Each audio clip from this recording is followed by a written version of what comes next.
Welcome in whenever you all get in and whenever you are watching this. The question is, are you living or are you dead?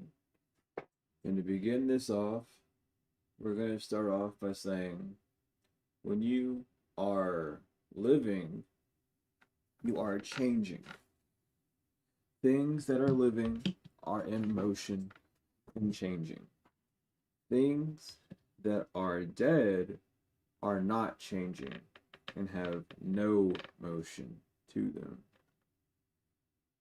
When we talk about if you're living or dead, people like to assume, oh, I'm alive, I'm living, I'm doing what I can, and that's not what we're asking. When I ask you, are you living or dead, are you changing or staying still? And if you are changing, you should be able to at least prove how you're changing. Change is not something you try, it is something you do. It is something that is accomplished. A lot of people like to say that they're changing, but they don't know how they're changing. Like, I don't know how, but I think I am, or I know I am. Well, if you know you're changing, you should be able to explain what about you has actually changed. That's one of the grander things of it all. You have people that are mentally, physically, spiritually, or emotionally dead.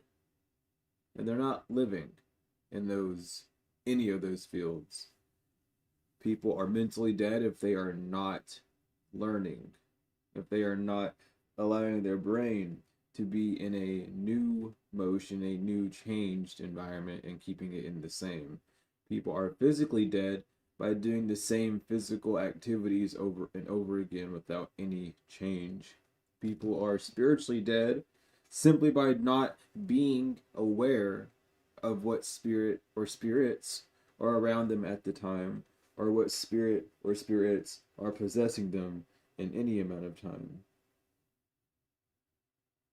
People are emotionally dead by not allowing their feelings to act and move through them, not acting out in them, which would be a cause of mentally dead, but to allow them to move through that body.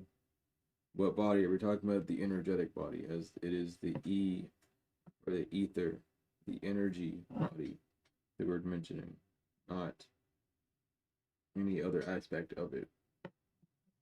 So when you ask yourself if you're living or dead, you really have to sit down and see what in your life has changed.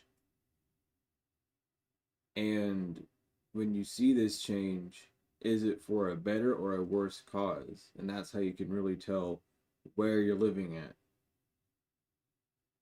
or what stage of that change, what stage of life you're truly on if you are living. A lot of people are simply too scared to live. They don't want to change. They want things to be as they were yesterday and the day before that, which is a mentally dead individual. Unfortunately, there's a lot of those individuals running around. Um, Repetition is key, but repetition is also not change. You repeat things that you don't know, you repeat things that you have to learn, and if you don't learn them, then that is useless effort. That is wasted effort and wasted energy on both ends. That's something that people don't take into any type of consideration. They just allow it to be and think that it's okay, when in reality, they're just dying a lot quicker than they would even like to admit themselves. If you want to live, first of all, you have to be brave. You can't live a coward's life, for a coward only dies. That's simply how they are. A coward will tremble, a coward will be in fear. They will not be able to move forward without some form of cooperative system, hence the CO and cow ward, and warding meaning to protect. They need someone else to protect them. That's what that word, that spell means and is. So when you're living life, if you're living it in fear and needing a codependency, then you're not truly living in a state of independence. You're living in a state of, oh, this is what's pressuring me to move forward. Rather than being a part of the all, which all should be part of, uh, people decide to move away from that. There's a bit of a prayer that you can use and begin all prayers in thinking. And thinking simply is any form of mental, internal or external force by using El Kulubun. I'm in the love of the all, and the love is in me. I am a part of the all, and the all is part of me. I am one with the all, and the all is one with me. I can succeed as a part of the all and fail as an individual. I can be all that I wish in the all as long as my wish is to stay in the all. I am never alone. The all is I am, the all can, I can, the all does, I do. And that's something you have to be aware of. And thank you to Dr. Malachi Z. for giving us that prayer. Thank you, Baba Yagun.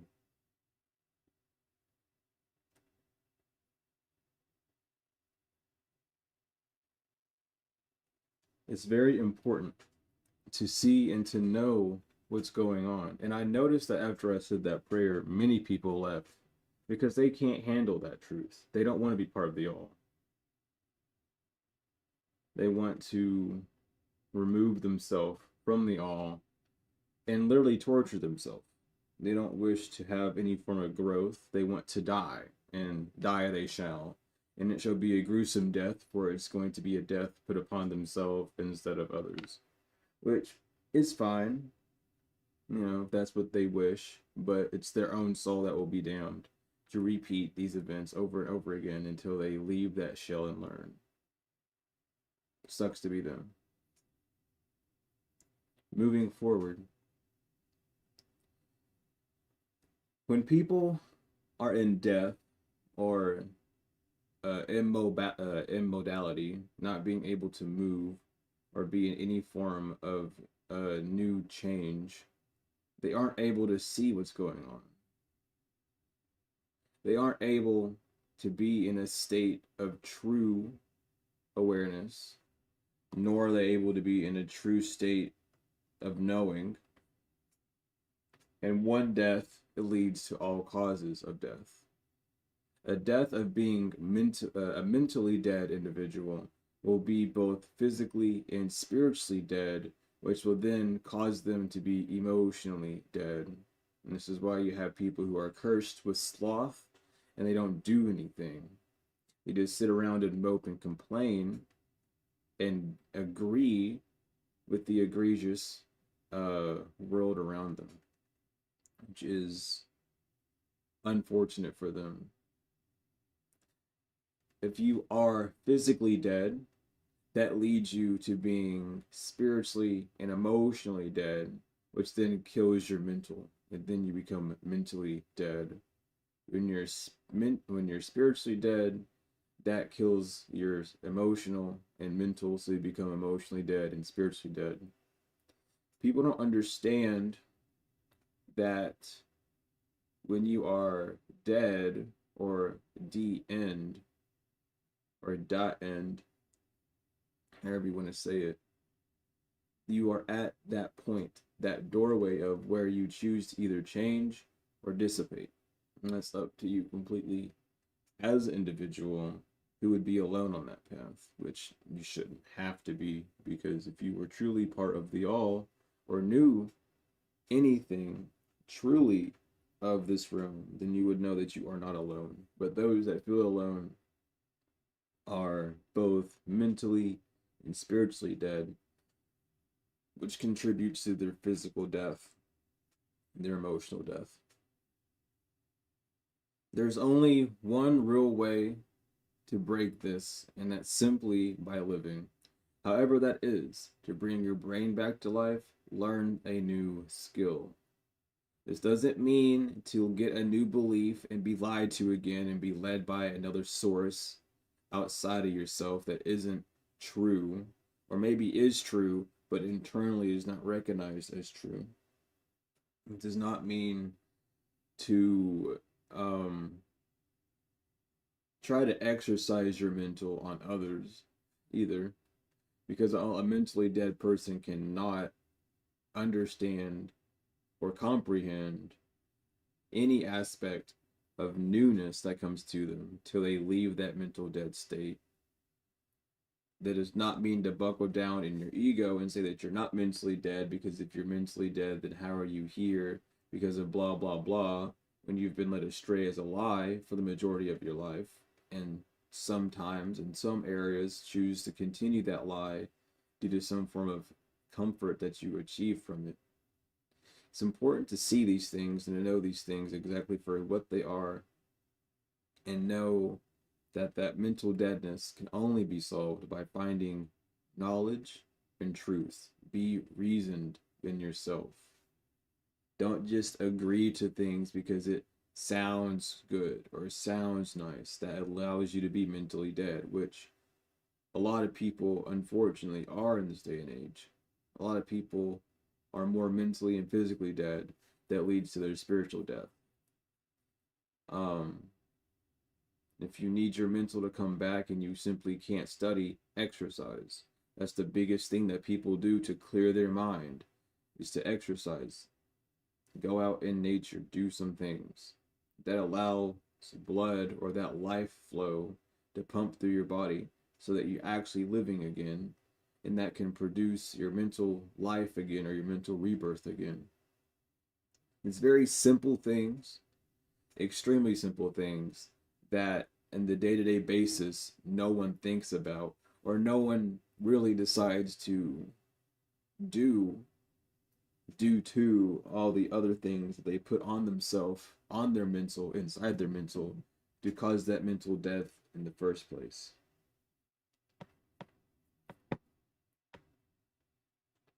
If you can't exercise for whatever reason, then that is your excuse, and you must go back to the mental plane and see what is killing or causing death upon your physical within your mental. And simply, if you can't find that out, then it's about your physical. Doing one of those two things is the only way to relieve that, because you need to have reasoning, right sound reasoning, right sound knowledge, and right sound wisdom to know what is actually going on in the grand scheme of things. Or at least what's going on within that mental or physical death realm. When you see these things and actually begin to act on them, you then open up a whole new aspect of yourself where you're not just sitting in a singular place, or you're not just being around the same old because that's what you're used to. You're actually giving yourself new life. And life is all around us. So when you are stuck in a mentally dead space, you must bring life into where you're at. Declutter, create more space externally so your internal also gets decluttered, or vice versa. Declutter your internal so that you have the energy saved to declutter the external, because those thoughts that you ponder on and let repeat in your head eat up that energy that you keep wanting to call. And you can't call back your energy from yourself if you're draining it yourself. That doesn't make sense. That's why a lot of people, when they call their energy back, they don't feel anything, or nothing really changes in their life, because it's not someone else. It's unfortunately the same person that's behind the skin that's been trying to reach you to tell you that you don't need to draw your energy back and that you just need to stop doing these things, but then you don't. And it's a very important thing to notice, because it's a cycle of complete detriment that can be fed by dogma that gets you to project externally and keep you from actually moving forward in any regards. To benefit your physical death, we already said exercise, but also you can begin to fast. You can actually progress and speed up that death process and molt that physical aspect by doing spiritual tasks. Fasting is the easiest way to revive, one of the easiest ways, I should say, to revive your physically dead self. When you're taking all this energy in of waste and death from the animals that you may be eating, or just simply the chemicals that you are eating that has no actual sustenance, when you fast and flush that system out, that brings a physical life back. You can also do emotional work, or what that really is energy and motion work. Emotional, emotion, ion. Well, emote and then ion. E is the energy, mote is your body or your vessel, your boat that carries that water or the feeling and then produces energy out of it. So instead of exclaiming yourself and getting mad or feeling stressed all the time or bottling it in, do something with that energy, whether that is physical, whether that is spiritual, whether that is mental, where you're mentally working out through those problems and circumstances and issues, I should say, not problems, but issues and circumstances. Then you begin to transmute that energy to give back to your physical. Your physical body needs energy just as much as your mental does. Those are the two aspects, the feminine being the feeling or revolving around that mental aspect. Then you have your masculine, which is your physical, which is everything that you would do externally. And then those two are the energies, the energy bodies that you're using that fuel for. So are you using it to nurture yourself with the mind, or are you using it to benefit yourself or to receive things, with that physical body? And that's what you have to take down and look at when you're looking at, why am I drained on the physical? Is it a mental thing? And is that mental thing input or an output? Input being feelings, output being action. When you are spiritually dead, there are many reasons for why one can be spiritually dead.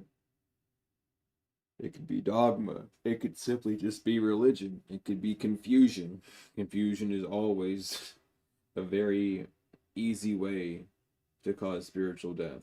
If one is confused, then their spirit is confused, and then their spirit attracts nothing but other spirits of confusion that are only led there to deceive and disrupt the truth of what is to be known.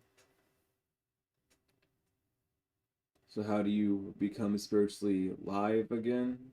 By connecting with yourself, not by out seeking other things. Sure, you can go on a spiritual retreat and receive a codependent aspect of that spiritual reviving, or you could do one on your own. You can go out in nature again. You could ground yourself. You could work on your internal system. You can work on all these things yourself. And that's important to know. That's important to see. These are things that people don't notice or realize or even bring into appreciation within the self when they're working with that spiritual aspect. Again, you can also fast to bring upon a spiritual rebirth. You don't have to output so much physical or mental strain when it's on that spiritual. You can also do a lot of emotional detoxing, or begin to feel your feelings so that your spirit is not depressed. And that depression comes from a confusion sent to you by none other than Shaitan. That is all depression is a pressure of the internal devil inside of you that is not allowing you to push through or persevere through the things around you. It's not saying that it's a hoax, but it is saying that it's all self-inflicted by spirits that you allow into your body, and spirits that you allow to disrupt and corrupt your own system, your own bodies. It's important to heavily be aware of these things.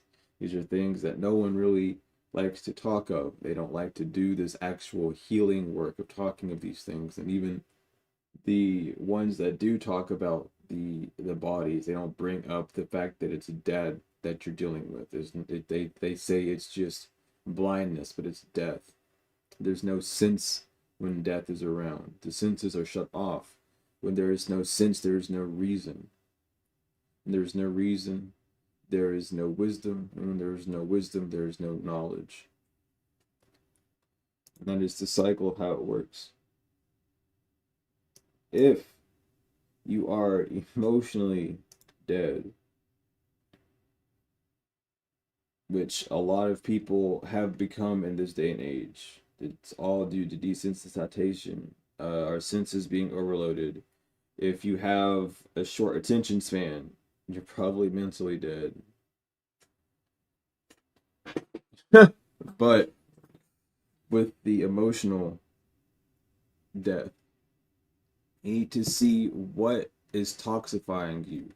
The emotional death is caused by poisoning of the body, mind, and soul / spirit. If you don't have a soul, it would be your spirit. It is the thing that requires the most action, as the things that are killing you emotionally are usually the things that you have the strongest thing doing. For overachievers, it is to stop trying to achieve and just start to do. For those that procrastinate, it is simply just to work. For the overworkers or the workaholics, it is the hardest thing to do would be to rest. You just simply have to do the opposite when it comes down to that emotional aspect of it. You have to know where this emotion is coming from and what density it is. Are you drowning, suffocating, or being smothered? Or squished, I should say, for a better term. That's what you have to find out. If it is a feeling that puts pressure on the inside of you, then that is a solid emotion, or that is a brick wall, as people would say. That is your deepened aspect, or your depression, where you are then regressed into a deep aspect of yourself that you aren't familiar with.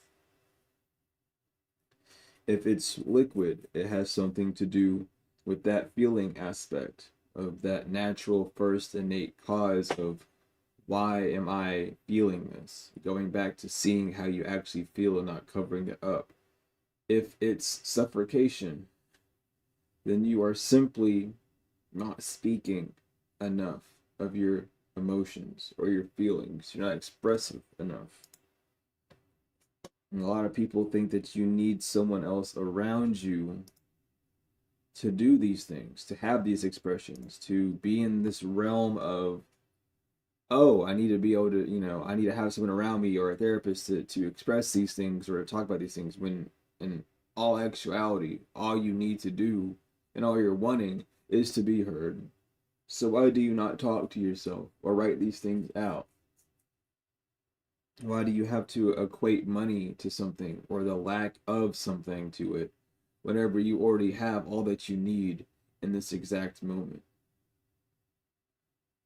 People are afraid to nurture themselves and expect other people to nurture them, which leaves them at a state of mental decrease or mental decay.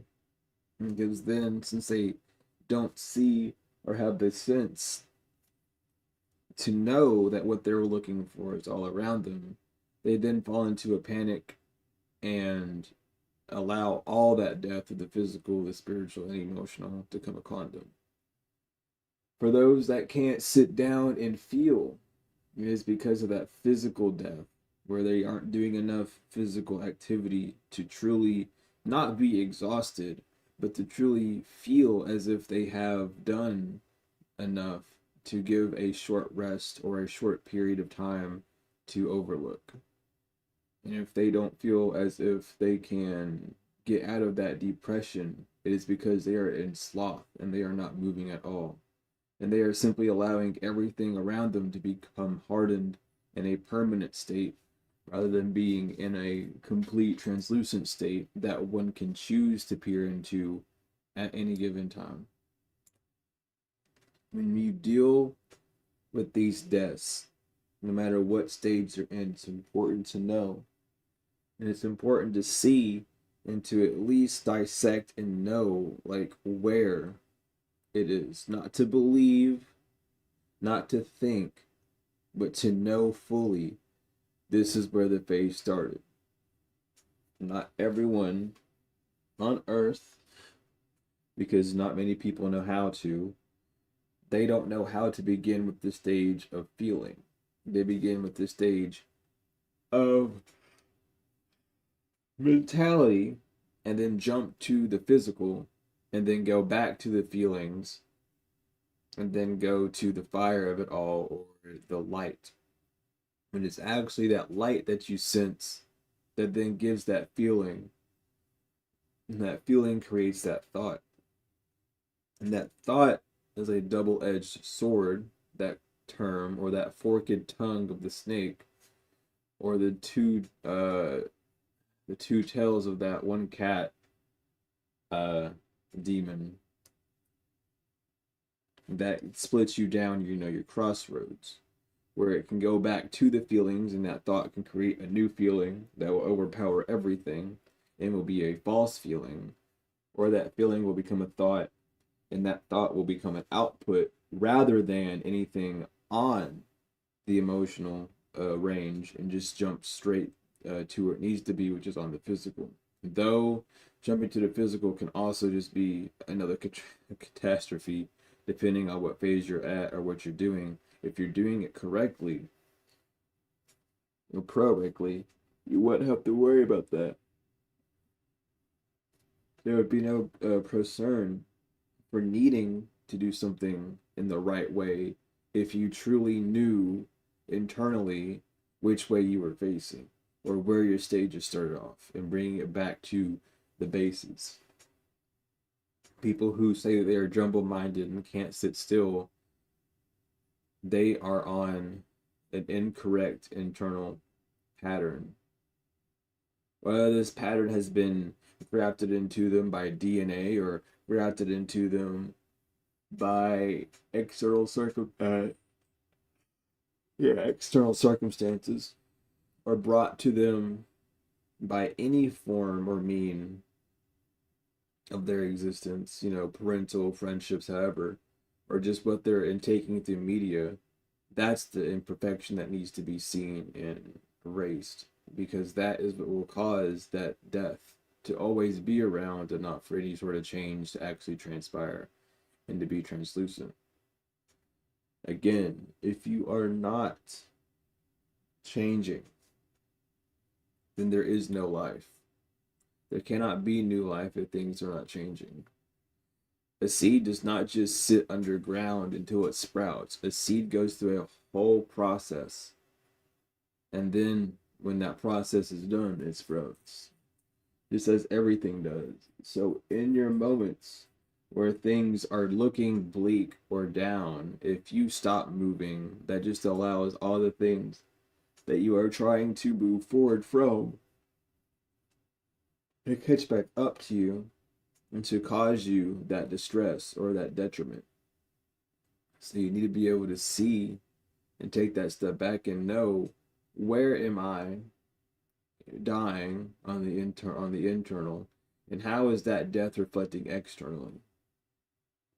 Not having the money is a mix of both the mental and the physical death, which then brings you to a spiritual death. Once you have that spiritual death, you are now in debt because you have already died in the spiritual to come to the physical. So to be dead on the physical while attempting to live in that spiritual, it creates a push and pull that is not able to truly connect with what you're desiring.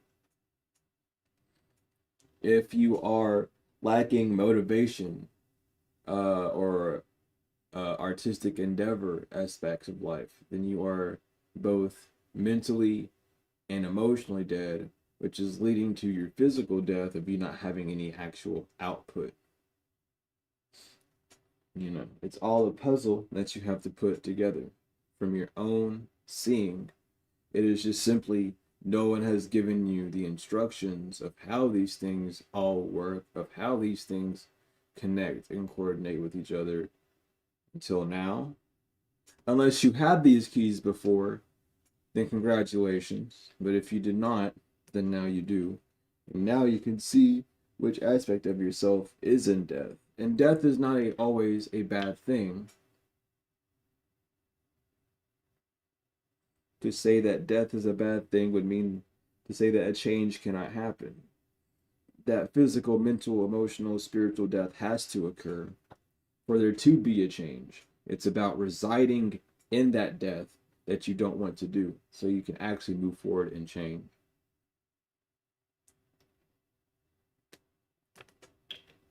These things are very important to talk about. These are the true aspects of the spiritual self, of the spiritual journey that people don't talk of. Everyone wants to speak about your gifts, about your ancestors, about all this other stuff. But when it gets down to the truth of that spiritual journey, of really connecting to who you are, you need to see where you have already died or where you have already changed of yourself to become that spiritual being. And then with that spiritual being that was powering that physical being that you were in, that mental being that you were in, that emotional being that you were in, you now have to see those things and change those and allow those to gain a new life so that you are not stuck in that same old cycle or cycles that keep repeating.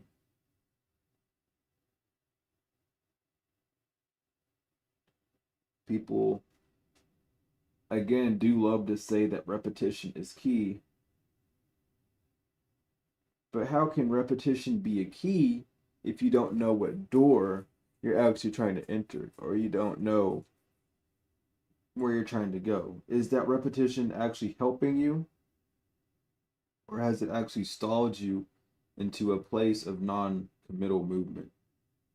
Has that key opened you to a dead end, or has that key actually opened you to an aspect where what you're doing can be motivating or motived or have some form of motion or energy behind it that allows it to move again? If you are truly living, which living is not for the weak, living is for the strong. And to be strong just means to be aware and to see, to be transparent in that sense. We're not going by etymology, we're going by what that means in that saying. Strength comes in all forms. So where is your strong suit at? Is it mental strength? Is it physical strength? A lot of people would like to say it's spiritual strength, but if you don't know your spiritual aspects, then it cannot be spiritual strength. If you do not know and are leaning on something else, then you are weak and dependent on another aspect to bring that spiritual strength in. And if you are truly spiritually strong, you'd be standing in the all and not with or around the all. It is about being in contangium and not being in a codependency, not being beside or around, but being within. Or are you emotionally strong? Once you find that strong suit, it will have its sister pair. Being physically strong will definitely have you being mentally strong.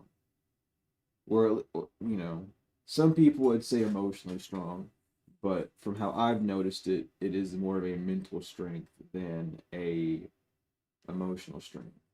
Because when you are emotionally strong, you are mentally strong.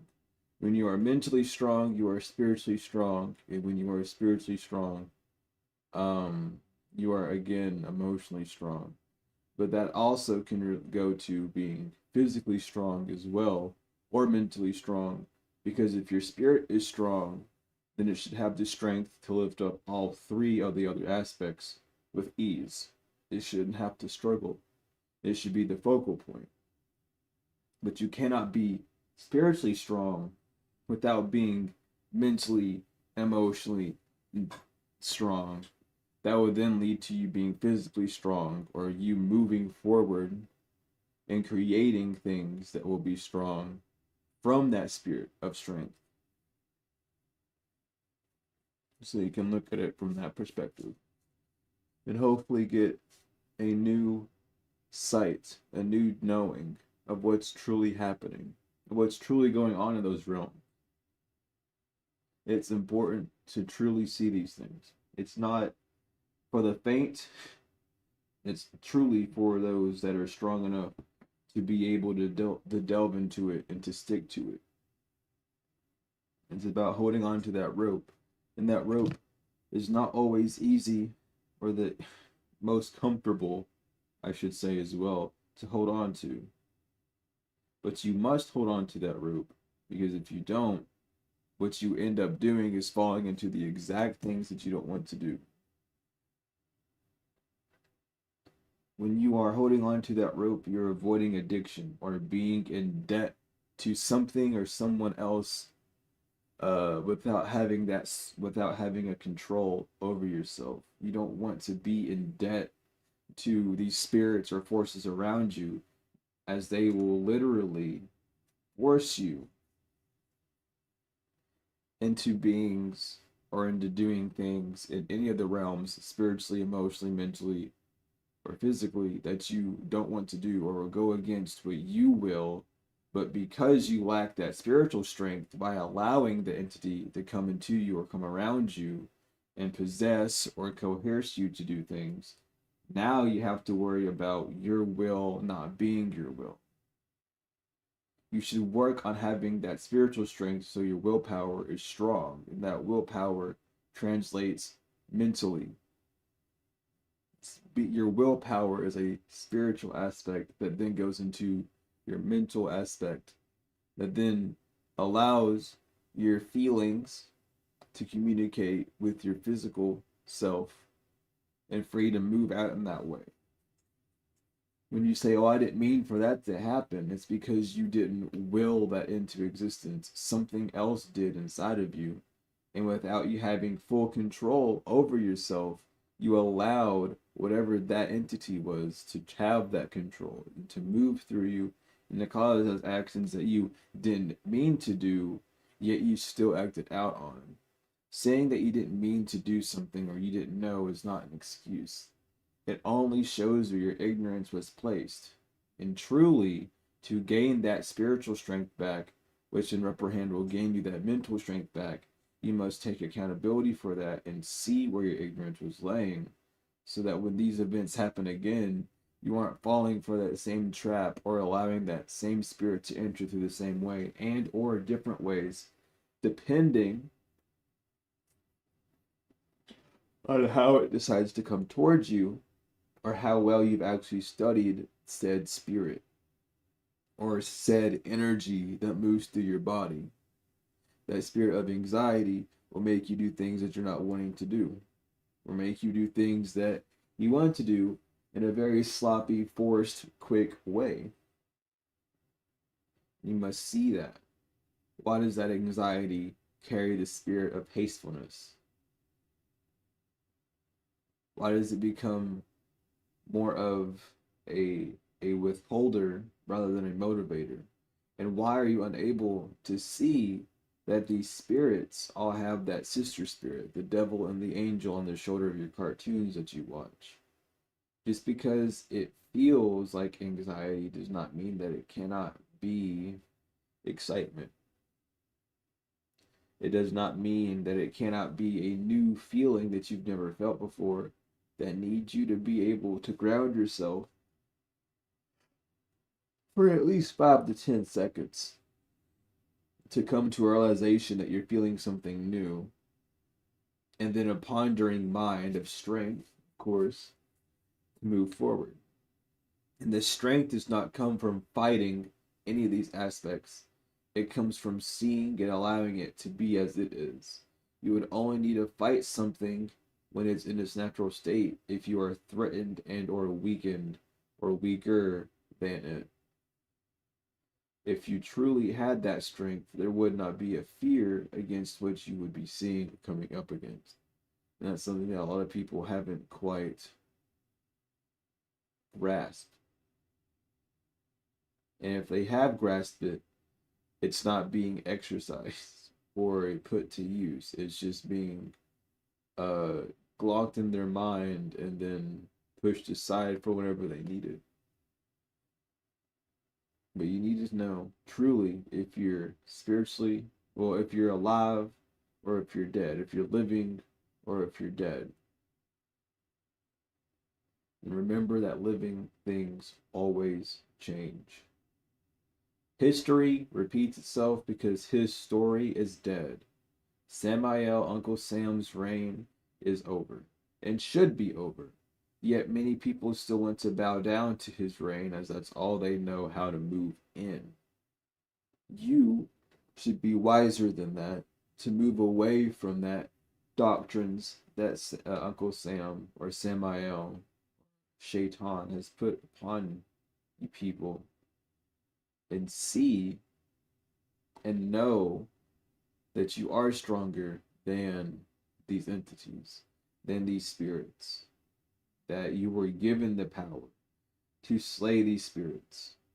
So says the book that some people follow. So says the the beings of light. So says the beings that desire to remove these spells. But yet it takes a living body with a living soul or living spirit in them to create that change.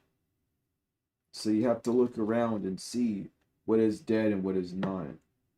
What is reoccurring in the same ways that is proving to you that new life needs to be brought, or new awareness, new light needs to be brought, which is a good thing to know. And what areas in your life need to be in that death energy, need to be in a continuum, just to see if it's truly what you desire or if it is just simply something that you're changing or trying to change due to one of the other weaknesses popping up. You know, some people feel like they need to change up their diet when they're physically dead or physically not seeing change, when it's really just their mental. Maybe you're thinking things are supposed to change really quickly when you're on a diet or exercise, and it does not changing quickly, so you give up easily. That comes from being mentally dead. But take this, let it simmer, rewatch it as many times as you need because it will truly be here. And get to know if you are living or if you are dead. These are important things that one should know, that one should be aware of. Because again, without that awareness, you fall into a trap of the devil where you can be persuaded and consumed in any which way or form, and then perform in that instance in a way that you don't want to be performing in, whether mentally, physically, emotionally, or spiritually. Heck, even all of them together. Well, that is what you're talking about today. Peace in the Lamb. It is truly wonderful. Everything that you would need is in the description. The donation links. I'm gonna remove my website. I'm gonna get something else going up. But my email is in the description, and everything else that you would need is in the description as well. With this change we're doing on the channel, I am gonna ask for monetary support if you can. If you cannot, then do not worry, do not fret, do not stress about it. But if you are able to, I would ask for that assistance, as the change is obviously going to throw me out of the algorithm and put me into a new one, which I've already dealt with and I'm okay with. I've done that multiple times already. Um, but if you would like to, there are ways to. Regardless, peace in the land.